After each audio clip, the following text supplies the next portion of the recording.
এই মুহূর্তে সবচেয়ে বড় খবর এইচডি লাইভ 24/7 এ এবং নিবিসিংহ যতনি সেলাই কখতুমা এইচডি লাইভ 24/7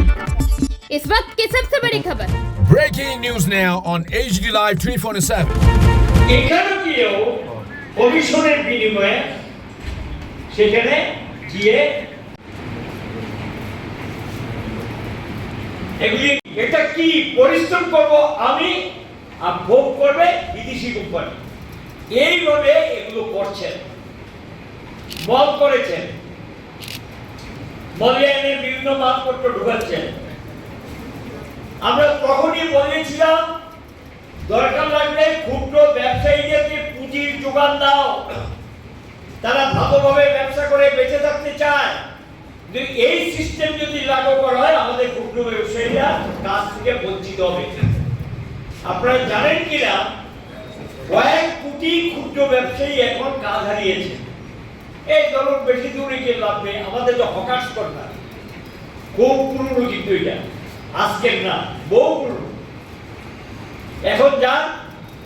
আগের ব্যবসা করতে পারে তারা নাই সিস্টেমটাকে চেঞ্জ করে দিয়ে একটা অংশে পুঁজিপতিরা বড় লোকরা লুটপাট করার একটা সুগম ব্যবস্থা করে দিয়েছেন এই বিজেপি সরকার সাধারণ মানুষ আমজনতা গরিব মানুষ এই পেশায় কাজ করে তারা এখন জীবিকা নির্বাহ করতে পারছেন না কম্পিটিশনে গিয়ে টিকে থাকতে পারছেন না প্রতিদ্বন্দ্বিতায় গিয়ে টিকে থাকতে পারছেন না এই অবস্থার মধ্যে যখন এটা চলছে আর সঙ্গে চলছে নিপীড়ন উচ্ছেদ গজা ভেঙে দাও ঘুরিয়ে দাও খুব আনন্দ কি খুশি ভেঙে দিয়েছেন ঘুরিয়ে দিয়েছেন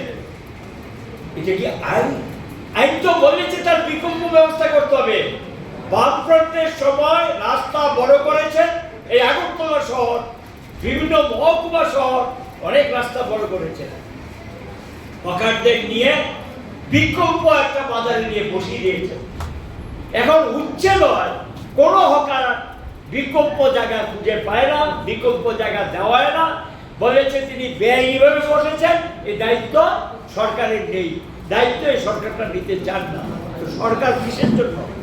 উচ্ছেদ করার জন্য বা ঘর ভেঙে দেওয়ার জন্য দোকানপাট ভেঙে দেওয়ার জন্য সরকার এটাকে জনদরদী সরকার বলতে হবে মানবদরদী সরকার বলতে হবে এটা মানবতা বিরোধী সরকার ঠিক আছে রাস্তা বড় করতে হবে পথচারীদের হাঁটার সুযোগ করে দিতে হবে এটা করতে গেলে তাহলে হকারদের একটা বিকল্প ব্যবস্থা করে সেটা করুক এই কথা আমরা বলেছি শুনেছেন কোন সময় শুনিনি এই পরিস্থিতিতে যেটা চলছে এই রাজত্ব বেশি দিন চলতে দেওয়া যায় না আপনি চুপ করে থাকবেন বাঁচতে পারবেন না আপনি প্রতিবাদে নামেন লড়াইতে নামেন একটা পরিবর্তন নিয়ে আসতে হবে